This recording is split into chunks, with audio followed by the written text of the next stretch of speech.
Hello guys, welcome to On the Rocks. Today we are having Rahul Sudan as our guest.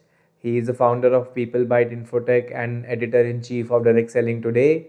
Let's get started. Rahul ji, welcome to On the Rocks. Thank you so much. Thanks for coming. ठीक है, thanks for taking out time. ठीक है, happy to have you. Rahul ji, आपने PeopleByte Infotech found करी. आप editor-in-chief हो Direct Selling Today के, which also runs an annual event. The DST Awards. आपके पास बहुत कुछ है, ठीक है ना, बताने के लिए. I am so excited to take this podcast. क्या चल रहा है आजकल?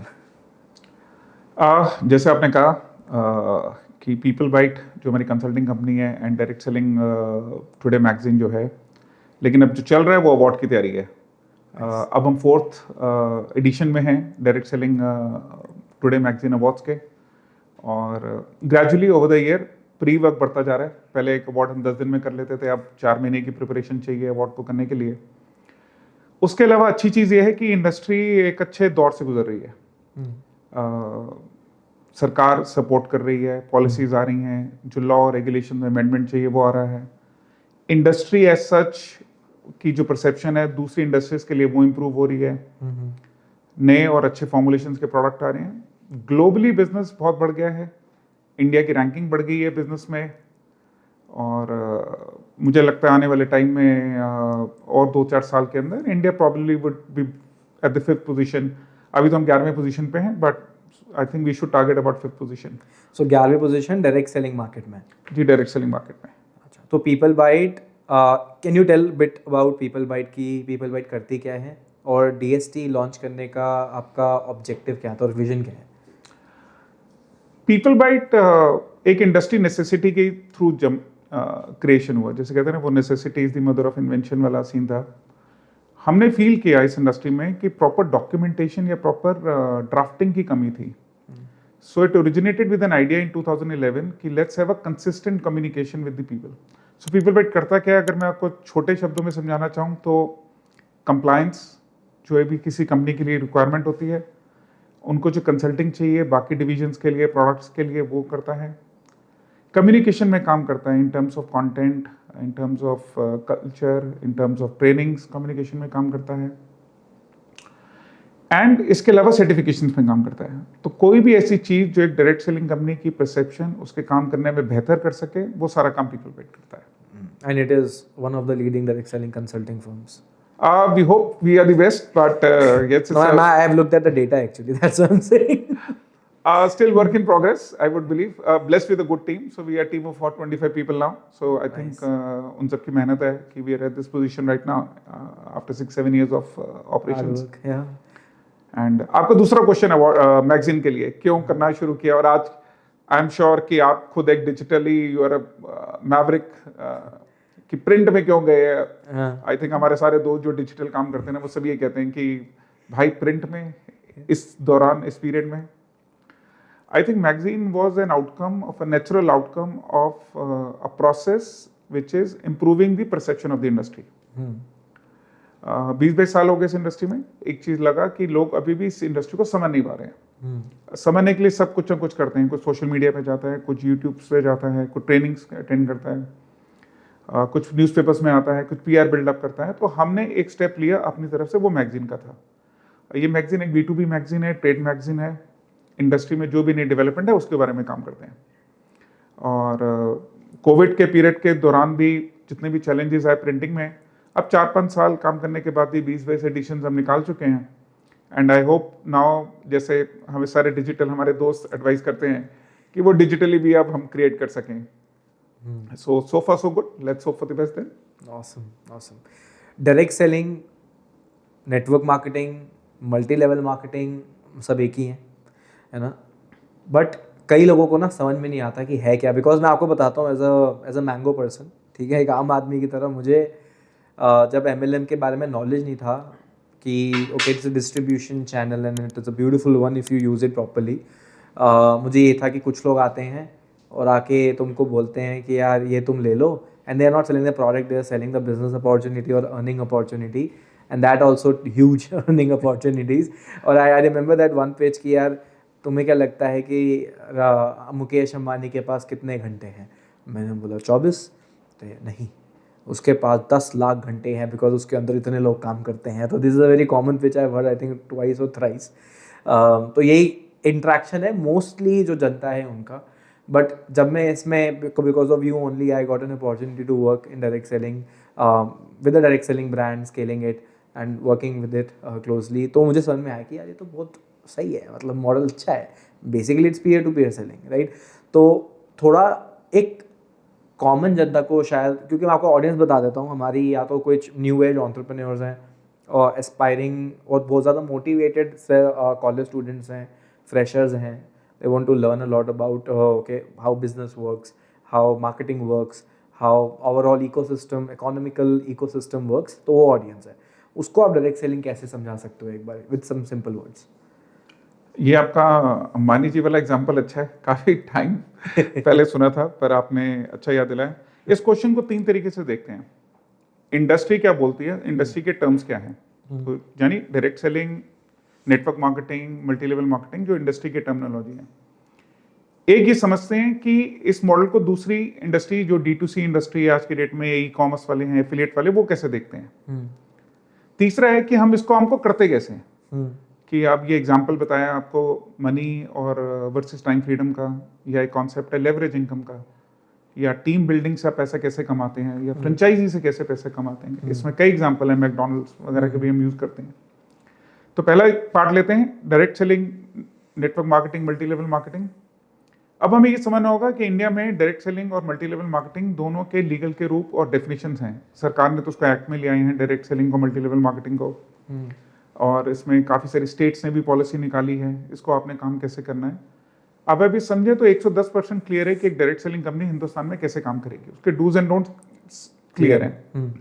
Without going into too much details for somebody to understand, कि ये ज़्यादा आपको वो ना लगे कि एक लीगल सेशन हो गया, बट आप ये समझ सकते हैं कि आप एक 110% लीगल एनवायरनमेंट में काम कर रहे हैं।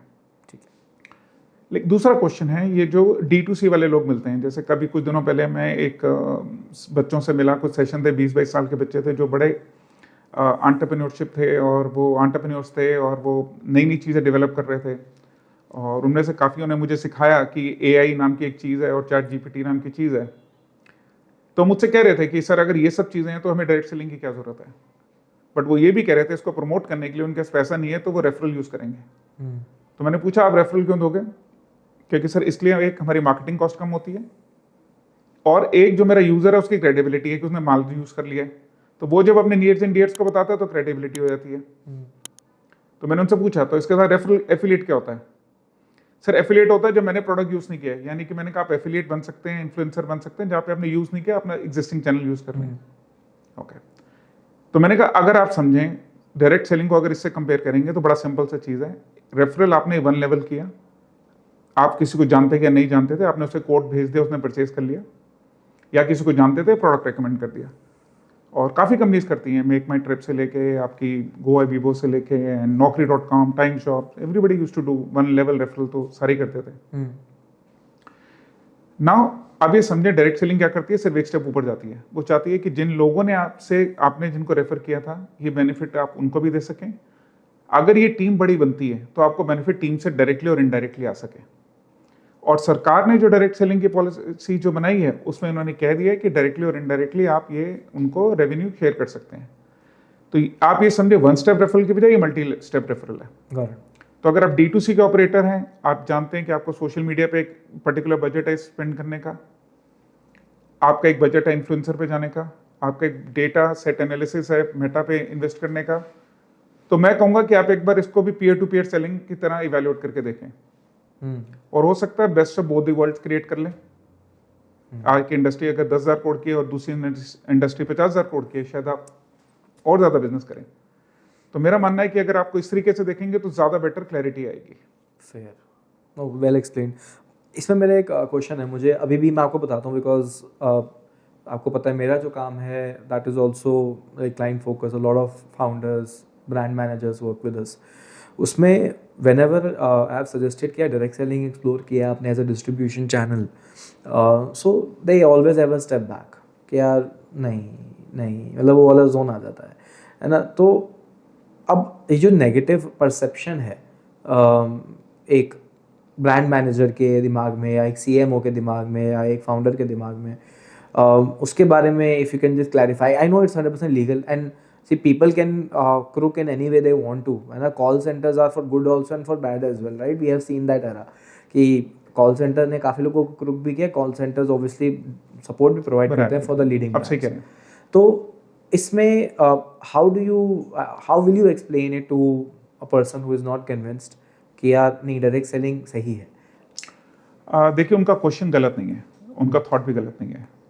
अगर आप कभी देखेंगे कि कोई पॉन्जी स्कीम है, न्यूज़पेपर में लिखा आता है 15,000 करोड़ का पॉन्जी स्कैम हो गया, 10,000 करोड़ का हो गया, उन्होंने कुछ पिरामिड की बात करेंगे, कुछ स्ट्रक्चर की बात करेंगे, तो वो एमएलएम से जुड़ता है. तो वो कहते हैं कि सर ये हो सकता है कि वही मॉडल हो डायरेक्ट सेलिंग का. देखिए, हमें ये बात समझना पड़ेगा कि इंडिया में लॉ 2019 में आया और 2016 में गाइडलाइंस आई, यानी कि इससे पहले इसका कोई लॉ नहीं था. यानी आप काम कैसे करेंगे इसका कोई फ्रेमवर्क नहीं था. अच्छा, इस काम को करने की कोई फीस नहीं है, आप एक कोई भी कंपनी स्टार्ट कर सकते हैं, आप कुछ भी इन्वेस्टमेंट से काम शुरू कर सकते हैं. इस काम करने का कोई कॉलेज नहीं है, कोई एजुकेशनल कोर्स नहीं है, आपकी कोई MBA नहीं है जो आपको कह रही है कि डायरेक्ट सेलिंग करें. पहले नहीं थी, अब आना शुरू हुआ है सब चीज़ों का स्ट्रक्चर होने के बाद. तो यानी आपने काम शुरू कर दिया लेकिन काम के बारे में नॉलेज नहीं है. फिर प्रोफेशनल्स नहीं है जो आपको गाइड कर सकें कि ठीक क्या है गलत क्या है. तो मेरा मानना यह है कि वो एक टाइम था जब अच्छी चीज़ अच्छी तरीके से की जा रही थी, अच्छी चीज़ गलत तरीके से भी हुई और गलत चीज़ गलत तरीके से भी हुई. तो अगर उनका डर है कि ये पॉन्जी पिरामिड स्कीम थी या इनसे कुछ ऐसा हुआ था, तो उनको जरूर समझना चाहिए कौन सी कंपनी कैसे. जैसे हम ये नहीं कह सकते कि फलां जगह में सारे रियल एस्टेट वाले फ्रॉड है. हमारे यहाँ पे कहा जाता है कि हमारे आसपास ही एरियाज में, मैं नाम नहीं लूंगा, कि वहां पे कोई भी आप बना हुआ प्रोजेक्ट पे इन्वेस्ट करें, कोई भी आप नए प्रोजेक्ट में इन्वेस्ट ना करें, क्योंकि वो शायद बने ही ना. हम ये भी मानते हैं कि आप स्टॉक मार्केट में आज 99% लोगों को नुकसान होता है, वो 1% लोगों को कमाने के लिए. बट इस इंडस्ट्री में सबकी उम्मीद क्या हो जाती है, सबने कमाना है, सबने करोड़पति बनना है. जबकि आप समझे बिजनेस तो बहुत सिंपल है. आपको तो पैसे दिए, आपने प्रोडक्ट लिया, अब अगर आपने ट्रेनिंग ली तो बिजनेस आएगा. ये वही तरीका है कि मैं समझूं कि आज यूनिकॉर्न की एक लहर चली, मैंने भी कोई आइडिया निकाला कि मेरे को भी वेंचर फंडिंग मिल जाए. उसके लिए बहुत फंडामेंटल्स हैं आपकी इंडस्ट्री में. उसी तरीके से हमारे बिजनेस में भी कामयाब होने के फंडामेंटल्स हैं. अब अगर मैं वो फंडामेंटल पूरा नहीं करता, मैं फ्लॉप होता हूं, तो लोगों को लगता है कि बिजनेस गलत है. तो बस वो जो फेलियर रेट था हमारी इंडस्ट्री में ज्यादा हाईलाइट हो गया. जैसे आप खुद कहते हैं कि नेगेटिविटी जो है वो 33% फास्टर ग्रो करती है. अच्छी चीज निकल के नहीं आई, लेकिन 33% नेगेटिविटी निकल के आई. अगर 1 करोड़ लोग डायरेक्ट सेलिंग करते हैं, 5 करोड़ लोगों ने उसको देखा होगा, तो अगर 50 लाख लोगों को नेगेटिव लगे होंगे तो ज्यादा हाईलाइट होंगे. जबकि अगर 5 करोड़ परिवार की जिंदगी बदली होगी, वो नजर नहीं आया होगा. ट्रू. तो मेरा मानना यह है कि अगर आप किसी भी अच्छी कंपनी को चूज करते हैं, उनके कुछ पैरामीटर्स हैं जो सरकार ने निर्धारित किए हैं, उनके तरीके को देखें, उनके प्रोडक्ट को देखें, आई थिंक आप कर सकते हैं. आप इस ऑप्शन को सीरियसली इवेल्युएट कर सकते हैं. अब अगर मैं आपको लॉजिकली एक आंसर दूं, अगर आप कॉर्पोरेट हैं और आप एंटरप्रेन्योर हैं और आप कहते हैं कि मैं रिटेल में हूं, ब्रांड मैनेजर से इवेल्युएट करना चाहते हैं, आप 4-5 बिजनेस मॉडल के कार्रवाई निकाल लीजिए. रिटेल का, जनरल ट्रेड का, मॉडर्न ट्रेड का, D2C का, सोशल मीडिया का, और आप डायरेक्ट सेलिंग का निकाल लें. जिसमें फिट लगता है वही करेंगे ना. करेक्ट. अब ये तो नहीं करेंगे कि आपका जनरल ट्रेड में एक्सपेंस है तब भी आप सोशल मीडिया पे जाएंगे. करेक्ट. फिर राहुल जी, आपको ना 20 साल से ऊपर हो गया एंटरप्रेन्योरशिप में, ठीक है. मतलब आपने जो मुझे थोड़ा बहुत बताया था पहले कि और जो मैं खुद भी मानता हूँ कि मेरे भी छोटे से एक्सपीरियंस में ना चीज़ें अप एंड डाउन ही रही है एंटरप्रेन्योरशिप में. और you don't know when it will again go down and you are just still doing it. And एक वो थोड़ा सा एक वो होती है, झील होती है, अपने आप ही आती है. तो अभी मुझे पता है कि बहुत सारे लोग जो देख रहे होंगे ना, वो भी उसी जोन में है. अभी आपको इतना एक्सपीरियंस हो गया है, कुछ चीज़ें अगर आप बता सकते हो, anything that you need to tell a new age entrepreneur और a person who wants to be a business owner, want to start something of their own, risk लेना चाहते हैं, क्या बोलोगे उनको? रिस्क लेना चाहते हैं, आई थिंक तो सबसे इम्पोर्टेंट चीज़ मैं ये कहूँगा कि एक्चुअली एंटरप्रेन्योर जो होता है ना, वो एक्चुअली रिस्क कम करता है। ओके। जो रिस्क ले रहे होते हैं ना वो होते हैं जो प्रेडिक्टेबल लाइफस्टाइल जी रहे होते हैं। एंटरप्रेन्योर एक्चुअली जो कैटेगरी है ना लोगों की, वो है जो सिस्टम में से रिस्क हटा देते हैं और अपने आइडिया को शक्ल देते हैं। तो मैं कभी भी एंटरप्रेन्योर को ये नहीं कहता कि तूने रिस्क लिया है। वही आइडिया आप किसी स्टेबल आदमी को देके देखें जो एक सेट पैटर्न में लाइफ में काम कर रहा होगा, वो ज्यादा रिस्की है। ये 10 में से 8 बार ये प्रोजेक्ट जो कैटेगरी होंगे लोग एंटरप्रेन्योरशिप की, वो प्रोजेक्ट को पूरा कर देंगे, वो 10 में से 1 बार करेंगे। तो ज्यादा रिस्की ये है मेरे लिए। देखिए मेरी जिंदगी में भी अगर मैं देखूं तो सक्सेस जो शब्द है ना, वो अगर देखूं तो उसको मैं डिवाइड करूं तो 4 स्टेजेस में मोटा मोटा नजर आता है, जो हर एक की जिंदगी में होते होंगे। अलग अलग हो सकता है स्टेप को, आई एम श्योर आपकी जिंदगी में रहे होंगे। मेरा पहला एंटरप्रेन्योर एक्सपीरियंस मेरा एक्चुअली सेटबैक था। मतलब वो इतना बड़ा सिवियर सेटबैक था कि मुझे, अगर मैंने 2 साल में वो सेटबैक लिया तो अगला जो मेरा दौर था सर्वाइवल का, एक बड़े फेमस ऑथर हैं जिन्होंने ये 4 एंटरप्रेन्योरशिप के लाइफ के लिए बोला था, 4S की कैटेगरी में, नाम उनका मिस कर रहा हूँ। सो 2 साल का सेटबैक ऐसा था कि अगले 8 साल लग गया मुझे सर्वाइव करने में, क्योंकि जिंदा रहना था।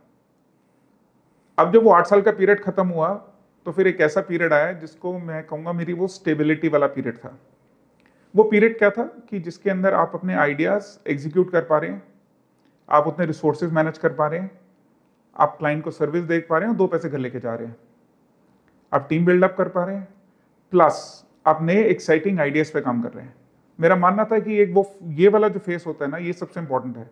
आप जो कर रहे हैं 10 घंटे वो भी आप कर रहे हैं और 2 घंटे आप नई चीजों पे सोच रहे थे।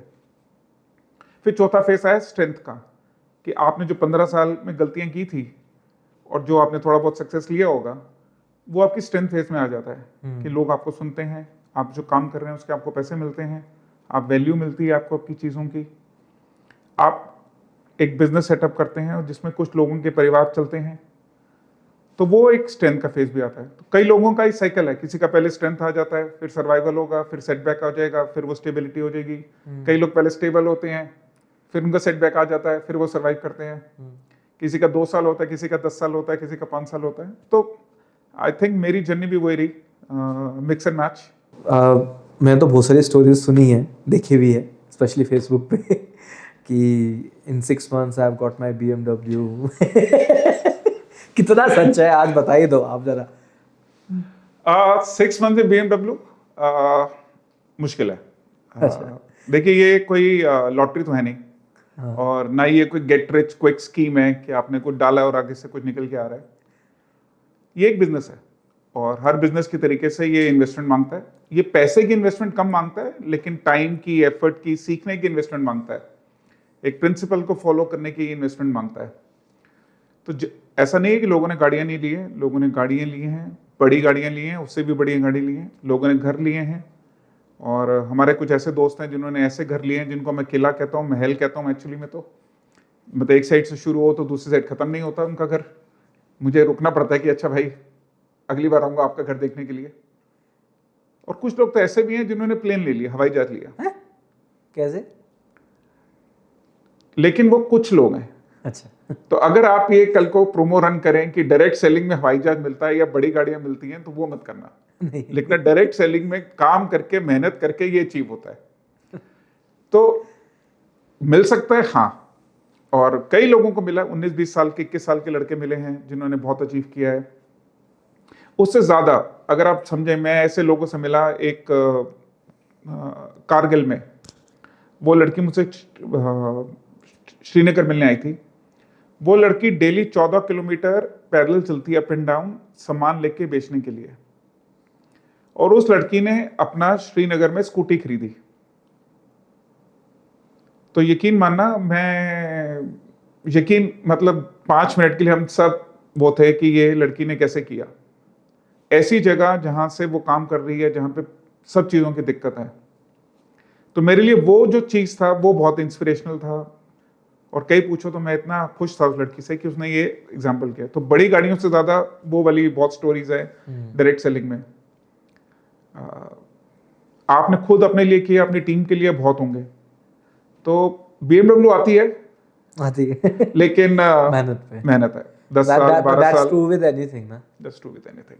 Correct। हाँ, बाकी बिजनेसेस में आपके रेगुलर इन्वेस्टमेंट्स हैं, यानी कि अगर आप बिजनेस कर रहे हैं, फैक्ट्री कर रहे हैं या आप कंपनी चला रहे हैं, आपकी सैलरीज हैं। डायरेक्ट सेलिंग में आपकी गाड़ी बन रही है आपकी टीम के एफर्ट से, आपके टाइम की वजह से, आपके सीखने के एटीट्यूड की वजह से। जवान देखी आपने? हाँ देखिए। ब्लोन अवे ना, अमेजिंग मूवी। शाहरुख खान वाली स्टोरी भी बता दो एक बार, ठीक है, when you met him, because मुझे था हार्ड वर्क को उसमें कनेक्ट करना, because I know he is quite hard working, obviously I don't know him, but जो एक पर्सोना है जो बंदे अपनी स्पीच में बोलते हैं, मुझे लगता है ना स्पीच में कोई ना बंदा कंसिस्टेंटली झूठ नहीं बोल सकता। मतलब लोग बोलते थे तो स्पीकर पे बोलता होगा सिर्फ, है ना, माइक पे बोलता होगा सिर्फ कि यार मैं बहुत हार्ड वर्किंग हूँ, मैं इतना काम करता हूँ, मुझे लगता है पर बंदा कंसिस्टेंटली एक चीज़ झूठ नहीं बोलता कभी भी। तो you have a live example because you have met him, तो एक बार वाली स्टोरी भी शेयर कर दो। Okay, now this is, I don't know this guess how is it treated as, but Shahrukh was never, for us as a family, never considered as somebody जिसको हम hall पे देखने जा रहे हैं। हम उसको हमेशा फैमिली का एक्सटेंशन समझते थे। तो कई लोग मुझे बोलते थे कि यार तेरी बीवी को भी शाहरुख पसंद है, ये कैसे हो सकता है कि तुम तो बड़े फैन हो। तो हमने रियलाइज कि फैन नहीं है। तो मेरे बेटा उसको ताऊ कहता है, क्यों कहता है हमें नहीं आज तक पता, मैं उसे बड़ा भाई कहता हूँ। इनफैक्ट हम कभी उनकी वाइफ को गौरी नहीं बोलते, गौरी भाभी बोलते हैं। हमें लगता है कि जब शाहरुख भाई का टाइम खराब चल रहा था 10-15 साल, जब पिक्चरें सही नहीं चल रही थी, हमने तब भी सारी पिक्चर जाके हॉल में देखी, और क्या अपने दिमाग में एक स्टोरी बना ली थी कि कभी गौरी भाभी अगर रास्ते में मिल गई और उन्होंने पूछ लिया कि तुमने भाई की पिक्चर नहीं देखी, तो फैमिली को कैसा लगेगा। तो मुझे लगता है जब टाइम खराब हो तो फैमिली को सपोर्ट करना चाहिए। तो हमारे साथ वो परसेप्शन है शाहरुख का, और ये वन साइडेड है पूरा। सो ये दो तरफा नहीं है। शाहरुख जी से मिलने का मौका दोस्त की वजह से मिला। वो एक एड फिल्म कर रहा था बॉम्बे में, और उसे पता था कि हमारे यहाँ पे क्या उसकी परसेप्शन है, हम शाहरुख भाई को कैसे ट्रीट करते हैं। वो खुद फ़ोन करता था कि तेरा ताऊ अवेलेबल है, उनके साथ काम कर रहा हूँ। तो उसने फ़ोन किया कि वो अवेलेबल है। मैंने तब नया नया बिजनेस था, तब मेरा वो स्टेबिलिटी वाला फेज चल रहा था, सर्वाइवल से बाहर निकला था। तो हर एयर टिकट बड़े मुश्किल से खरीदते थे, और कई बार बीवी से उधार मांग के भी खरीदते थे। तो मैंने उससे पूछा, मैंने कहा भाई मेरी ऑलरेडी टिकट है एक जगह की, बैंगलोर की, मैं बॉम्बे नहीं आ पाऊंगा, वो शूटिंग यशराज स्टूडियो में चल रही थी। तो उसने कहा कि नहीं तू आ, मैं तेरे को मिलवाऊंगा। और क्योंकि वो एड फिल्म में काम कर रहा था, मुझे भरोसा था। पर मैंने उसे कहा फुल एटीट्यूड में, शायद इसलिए कहा कि वो मना कर देगा, कि मैंने कहा देख मैं आऊँगा, लेकिन उसको पता होना चाहिए कि मैं आ रहा हूँ। मैं ऐसे नहीं आऊँगा कि कोई बाहर खड़ा है और तू कहेगी इसको फोटो खिंचवा लो, यार से साइन करवा लो, इसको ऑटोग्राफ ले लो। कह रहे नहीं तो आ। And true to his word, he is a childhood friend Montu, and उसने मिलवाया। And obviously he is a magnetic, आप उसे इग्नोर नहीं कर सकते, वो हैं तो हैं, मतलब ही is a hardcore Scorpio. And वो शिफ्ट दोपहर से थी, रात तक चली, और 10, 11, 12, 1 बजे और 2:30-3 बजे के आसपास जब सब कुछ पैक हुआ, और सुबह अगले दिन सुबह हो गई 12 बजे के बाद, 2, 2:30-3 बज के जब, तो उन्होंने कहा कि वो जा रहे हैं। तो मोंटू को, जो डायरेक्टर थे सेट पे, उनको बोला कि यार और कुछ है तो वो कर लो, अब मैं 2-3 दिन शायद रेस्ट करूंगा कि मुझे बुखार है। और तब मुझे रिलेट हुआ कि जब मैं उनसे मिला था तो उनका हाथ गर्म क्यों था। तो तब मैंने शायद वो रिलेट नहीं किया, लेकिन जब मैंने जाते हुए उनसे मिला तो मुझे वाकई में लगा कि यार इतना हाथ गर्म है, जबकि अच्छा एसी वेसी सब कुछ था। और तब समझ में आया कि हार्डवर्क कहते किसे। आपके पास कुछ नहीं है लाइफ में, तब आप कर रहे हैं काम, उसको आप कैसे देखते हैं मुझे पता नहीं, लेकिन जब आपके सब कुछ है, वो आपकी पंक्चुअलिटी जो है ना, वो जो डिसिप्लिन है ना, नई वो सिखाई जाती है, वो शायद आपको आपके अच्छे कर्मों से मिलती होगी। तो वो बहुत ही मेरे लिए इंस्पायरिंग मोमेंट रहा कि एक इतना बड़ा शख्स, इतनी बड़ी शख्सियत, और वो कितनी मेहनत कर रहा है, motivates you to work hard ना। तो किसी दिन उनसे मिलने का मौका मिलेगा तो उनसे ये स्टोरी शेयर करूंगा। होपफुली ये वाली ये भी पहुंच पाए उन तक, दिल रहा है। हाँ, अगर पहुंचे तो ताऊ वाली बात पहुंचे तो ज्यादा बेटर है। नहीं 100%. Thank you so much, Rahul ji, for coming, for taking out time from a busy schedule and spending this hour with me. Learned a lot. Honestly मुझे तो बहुत मज़ा आया आपके साथ बात करके, आपकी टीम के साथ मिलके, और पूरा इस पूरे setup. कॉन्सेप्ट के साथ. And I wish you all the best and I wish everyone great success. Thank you so much. Cheers. Cheers, man. Thank you for watching, guys. I see you again in the next episode. Thanks for sharing all the love. See you soon.